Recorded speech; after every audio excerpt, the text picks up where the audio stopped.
We're going to be starting a new series today. A new book. So if you have your Bibles with you, you can turn to Daniel. Where is that? Everybody's looking at me. Where is that?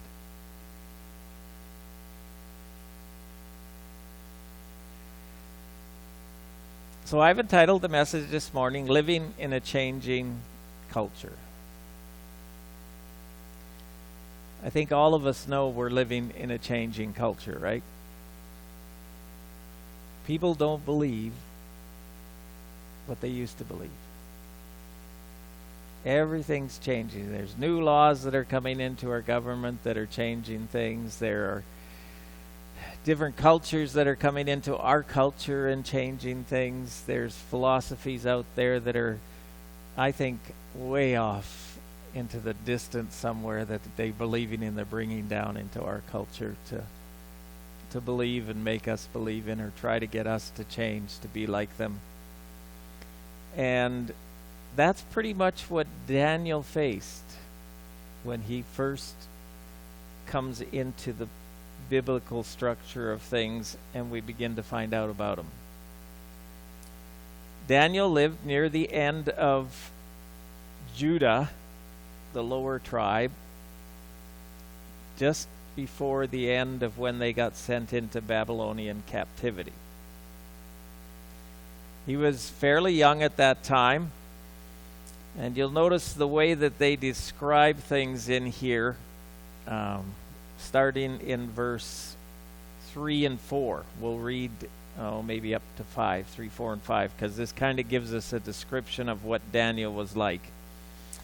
Then the king ordered Ashpenaz, chief of his court officials, to bring in some of the Israelites from the royal family and nobility. So the first thing we notice is that Daniel was of royalty or nobility.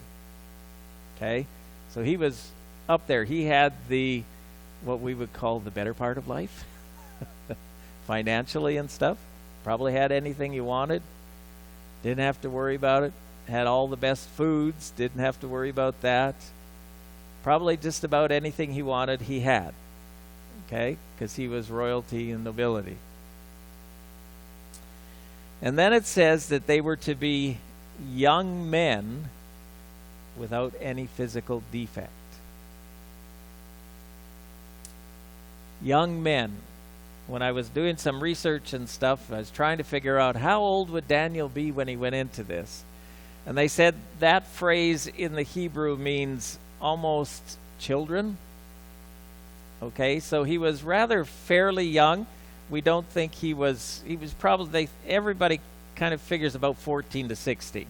Okay, was about the age of Daniel when he was taken into captivity. So he wasn't like really mature, or he wasn't really old. He had a lot of things to learn, a lot of things to go through. He didn't have any physical defect. And right after that, they say he was handsome. Wow. He had everything going for him, didn't he?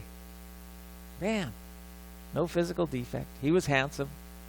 Probably had any woman he wanted, or any young girl that would probably fall in love with him real quick. Says he was also showed aptitude for every kind of learning. Aptitude for every kind of learning. He was smart. He wasn't any normal person. He was a smart guy. And you know what they're usually like? Pretty proud. Oh yeah, I got it right. You know, I'm handsome, I'm smart, I got it all. Doesn't say that's what Daniel was like, but in our culture, in our society, people kind of get fat heads pretty quick, don't they, when they're like that. They're smart and stuff. Aptitude for every kind of learning. Well informed, it says. That means he knew what was going on. It wasn't just wanting to learn things, but he kept up on what was going on around in the kingdom. He knew what was happening. He knew what the struggles were. He knew what the difficulties were. He knew all of those things. and he was quick to understanding. He had an aptitude to learning, but he also understood things really quickly and really well. He probably wasn't somebody that could be fooled very easily. He was someone who just had it all right there. And qualified to serve in the king's palace. I don't know what that means. What did you have to be or do or whatever to be able to serve in a king's palace? I couldn't find anything when I was looking through commentaries and stuff as to what they thought that was. There was one that said, well, he might have been a eunuch. Because usually in those days, those that served the king and stuff were eunuchs. But that was the closest I could see anyone come to give an idea of what Daniel was like and what had to be the qualifications there then. So that was Daniel. That's what he was. Quite a smart guy to start with. Very handsome. Had everything he needed. And they took him, it says that he was to teach them the language and literature of the Babylonians. Right there, Daniel's culture changed. Immediately. As soon as he got to Babylon. They started teaching him the language. He had to learn the language. They took him back to school and made him learn the education of Babylon, and he had to read all of their literature and what they believed in and all of those things that they were trying to overwhelm Daniel from what he was to what they wanted him to become. Because they didn't want him to keep his beliefs. They didn't want him to be able to remain the way he was. They wanted him to change to their culture. And that's really what Satan is trying to do in our world, right? Satan is trying to change us to be able to go like our culture, so that there does not remain a message that we can share with the world that makes a difference in the hearts and lives of people. He wants us to become like our culture. Believe the same things they do the same things they do, live the same way they live. And that's what the king wanted to happen to these Jewish young men that he brought over to Babylon. He wanted them to be able to stop believing what they are believing and become just like them. It says that the king assigned them a daily amount of food and wine from the king's table. In other words, they had a lot of rich food. All the best meats, all of the best wines, all of those things. And they were supposed to be trained for 3 years. This is not just teaching them. This is indoctrination. This is almost trying to, what do they call that with the mind? Brainwash, yes. That's what they wanted to do to Daniel and to his friends. They wanted to brainwash them. They wanted them fully immersed into everything that Babylon was. Now, when I said that Daniel had everything he wanted, being of nobility and royalty, there's a difference between what he had and what Babylon food was like.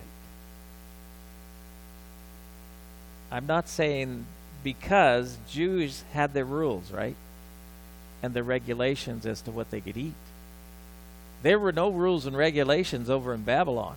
It was just all for the taking. Doesn't matter what it was. They probably had the caviar and all the other stuff that goes there, all the rich meats and everything. But Daniel had his Jewish restrictions that they lived by, even though he was in royalty and nobility. And so it says that the first, oh, wait a minute.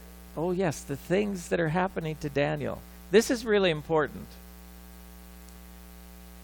The Hebrew people believed in the significance of what a name meant. We don't do that as much anymore. However, I think it's something we should think about some more. When we have children, or when our children have children, to significantly get them to think of what kind of a name are you giving your child. My name means child of the fields. Woohoo! Now, what has that got to do with anything? You know? And I was going over Trenton and Trevor, and they don't mean a whole lot of anything either, but, you know, I was thinking, but to the Hebrews, it was a total different story. When they had a child, they said something about what it meant to them and how significant it was to God and their relationship with God. Trevor and Tanya did that for Isaiah, and I'm very proud of that. That they gave Isaiah a name that meant something, that he can live up to, that he can be. So Daniel's name means God is my judge. That's what his Hebrew name was. Now, Nebuchadnezzar wasn't a dumb guy. He was pretty smart. So he said, well, you know, if I'm going to immerse them in everything, I'm going to change their names too.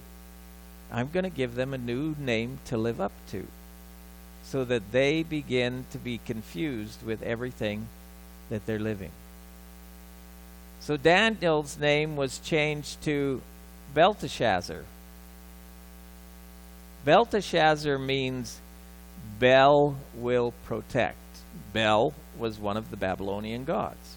Okay, instead of the Jewish God being my judge, he says Bel, the Babylonian god, will protect. So even there, in the naming of the men, they began to change what their thinking was and everything. Now there's four other guys.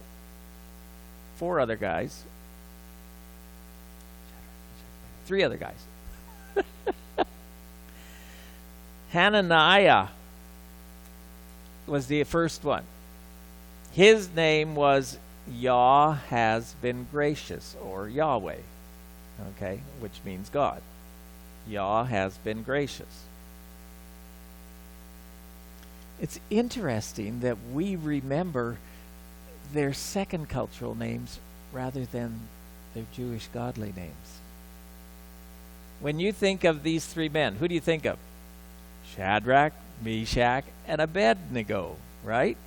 We don't think of Hananiah, Mishael, and Azariah. I wonder why we have caught on to the wrong cultural names for them. But Shadrach means inspired by Aku. Aku was another Babylonian god. Okay? Mishael means who is and what is God. So right away when you say that name, you start thinking about, wow, who is God? What is God like? You know? But his name was changed to Meshach, and it means belonging to Aku, belonging to the new God. Azariah means Yah, or Yahweh, has helped. Abednego means servant of Nego, another god. You see, they had multitudes of God in Babylon, right? Multitudes of God. And so he was trying to switch over their names to make them become connected to something they don't want to be connected to. They wanted to stay connected to God, or Yahweh. We in our culture, as we've remembered the names, have kept them connected to Babylon. I don't think that's right. I think we should we should remember their right names of who they are and why God gave them significance. What the king was doing, he was trying to make an attempt to bring contradiction to the truth of their God. I'm sure the king told them what the names meant, so that every time they heard their name, oh, that means this. Oh man, but that's not what I believe. I wonder whether I should believe. It's always like he's trying to bring in contradictions that make it hard and difficult. We need to be giving our children names that will give them something to live for, something to strive for, not something that will contradict what we're trying to teach them, or not something of no significance whatsoever, but something that will tie them back to their God and to the God that we try to teach them and train them in. They wanted to change their identity so that their life would match the title. They give them names, and they start teaching them the culture. They start teaching them the religion. They start teaching them the literature, all of that, so that they begin to turn away from their God. We have so many things that are changing in our society that are trying to turn us away from our God. So many things. The new laws that come down. The things that we have to respond to say everybody has a right to do this, so we can have homosexuals as pastors, so we can have all kinds of things that take place that even the church has to abide by. How much does that thinking and that philosophy dig and eat into us that we become not sensitive to it anymore? And we begin to just accept it all and say there's nothing I can do to change it. Daniel lived in a changing culture just like we live in a changing culture. So there were two things that, one thing that became the biggest conflict for Daniel right away. Remember that they tried to feed him all this good food? Well, we would call good food, but Daniel wouldn't necessarily call. Verse 8 is really the key verse here. But Daniel resolved not to defile himself. But Daniel resolved not to defile himself. Nothing can change in a person's life until we actually come to the place of resolving to either do it or not do it. That resolve is an important thing that has to take place. You can say, well, I really want to, learn how to ski. But if I don't ever resolve to do it and go take lessons or learn all about it and stuff, it's not going to happen, right? Or I'm going to resolve to learn how to fly a plane. Yeah, I really want to fly a plane. I've always wanted to fly a jet, but I never resolved to get anywhere near to that. To be able to learn the things I needed to be able to be taught by someone to do it. Resolve. How many things have you resolved in your life to do and did? Daniel resolved not to defile himself. I think that's something all of us should resolve, right? To not defile ourselves. To keep ourselves pure and true to God and not walk in a path that is wrong. Resolve to follow God. In the days back there in Babylon and Jerusalem, as I was studying, they tell me that to share a meal with somebody was to commit to friendship. So if Daniel was to take all of that food and share it and eat it with everybody else, he was saying, I'm ready to make a friendship with you. Daniel didn't want to make a friendship with him. He wanted to stay true to who he was and what his God stood for. So that's one of the reasons why Daniel didn't want to do it.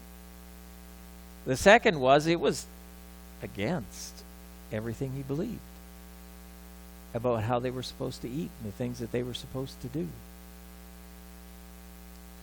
And so Daniel went and he talked with them. It's interesting.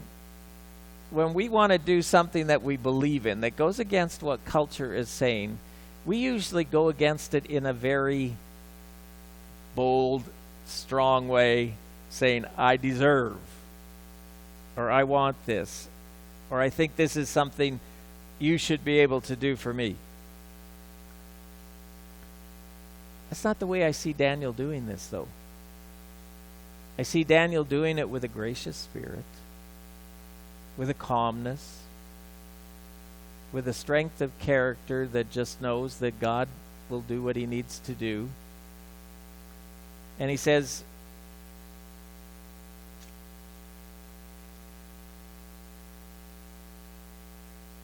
I'm just going to go ask and see if they'll let us eat otherwise. All we want is vegetables and water. That's all Daniel wanted, was vegetables and water. No meat, no nothing else. None of the rich things of the king's table. And you notice it says, and God caused the official to show favor to Daniel. When people have to go and ask something, or if they're in situations in their office or their jobs where they go to ask somebody about something that they really want, usually if they ask me to pray for them, first thing I pray is, Lord, give them favor before their boss, or give them favor before whoever it is that they need to talk to. Because if God doesn't do that, the result is not going to be what we want. We need God to show favor for us before people. Even in sharing the gospel. Even in talking with them about just lifestyle and all of those things, we need God to be able to give us favor in the eyes of those that we are talking to, so that they might be open to listen and to respond to what it is we are asking. The official was open to listening. You notice he says, oh, I'm afraid he's assigned your food and drink, the king, and why should you be looking worse than the other young men? They're going to be much more stronger and everything, and all the rest from all of this food and stuff. And then the king would have my head. I don't want to give him my head. I'd rather keep it for a while, thank you very much. So Daniel was, like we said, he was a smart guy. So what did he do? He said, well, I'll tell you what. How about if we do this just for 10 days? I mean, this is a 3-year process, remember, that Daniel's going through. If we just do it for 10 days, and then you come and check us out, and if you think it's not good, and we're doing worse than the rest of the guys, then, okay, we'll do what you want. But for 10 days, let us do this. So, the guard says, okay, 10 days is good. We'll do this. We'll do this for 10 days. And at the end of 10 days, Daniel and his friends were healthier. It says they're better nourished than any of the young men who ate the royal food. So the guard said, okay, don't worry about it. You can have this for the rest of the 3 years. You're doing okay. You're doing better than that. And we'll take away the king's food from you. God honored Daniel's desire and resolve to serve him and follow what God desired for them.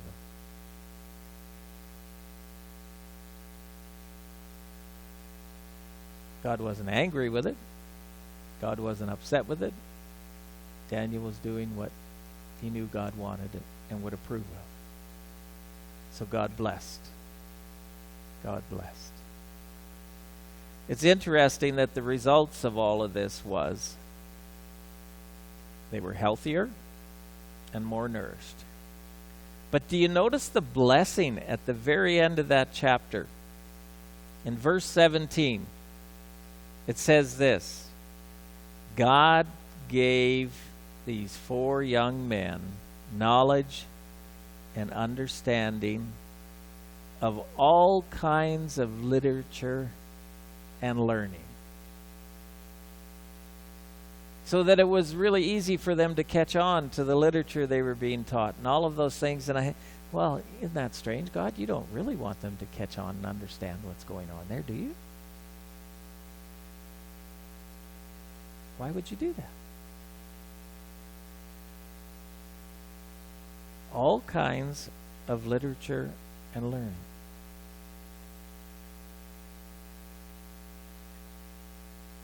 And Daniel could understand visions and dreams of all kinds. So after the 3 years were over, the end of the time, the 3 years are taught, the guards bring them before the king. And the king takes time. I wonder how many of these nobilities he brought, because he took the time to talk to every last one of them. Did you notice that? Talk to them. And he says he found none equal to Daniel, Hananiah, Mishael, and Azariah. No one. So they entered his service. That's the only place from the book of Daniel you will find. That's the last place you will find them using their Jewish names. From then on, every time you read about them, you read about Shadrach, Meshach, Abednego, and Belteshazzar. God blessed them as followers of him.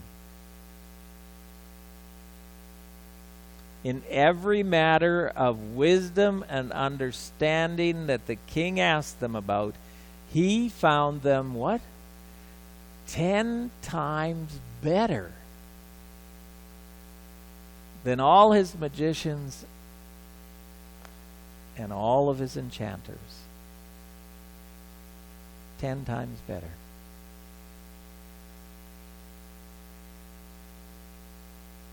What is that? Have you ever wondered why we don't stand up for God the way we ought to? Are we afraid that God won't bless it? Or are we afraid of something that obviously Daniel wasn't afraid? Did you ever notice that? Daniel wasn't afraid at all to go ask for anything. Was it because of his resolve? Is it because we don't resolve in our hearts to know God better? Is it because we don't resolve in our hearts to say, I will stand for God no matter what? When bad jokes are given and crude jokes are given, do we laugh? Or have we made a resolve to say, no, anything that degrades, I resolve not to? What is our resolve quotient? How do we live before a world that keeps changing and is going to continue to change? We all know that it's going to get worse towards the end before Christ comes back, right? We know it's not going to get any better. Our culture's going to keep changing for the worse, not for the better. Are you willing to make a resolve in your heart that you will not let culture change you? Are you willing to make a resolve in your life that you will not let Satan change your beliefs? You are not willing to be fooled by philosophies and traditions that have no biblical background or have no biblical base. What is your resolve quotient today? Where do we stand as to how we're going to stand?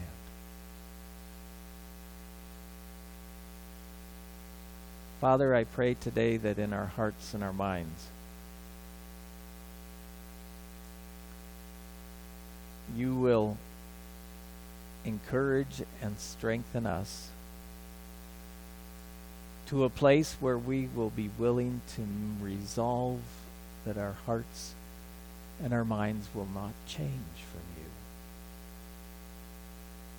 That we will resolve to be willing to stand for you no matter what the situations that come. Will I be willing to be laughed at? Because my resolve says I believe in God. I believe in what he can do. Will my resolve, will I be willing to resolve to the place that I don't care what they do to me, whether they beat me up or they hurt us or whatever they do, I resolve to always be faithful to Jesus Christ. I pray today that your Holy Spirit will move within our hearts and lives, that we might be ready to commit and resolve ourselves to you. In Jesus' name.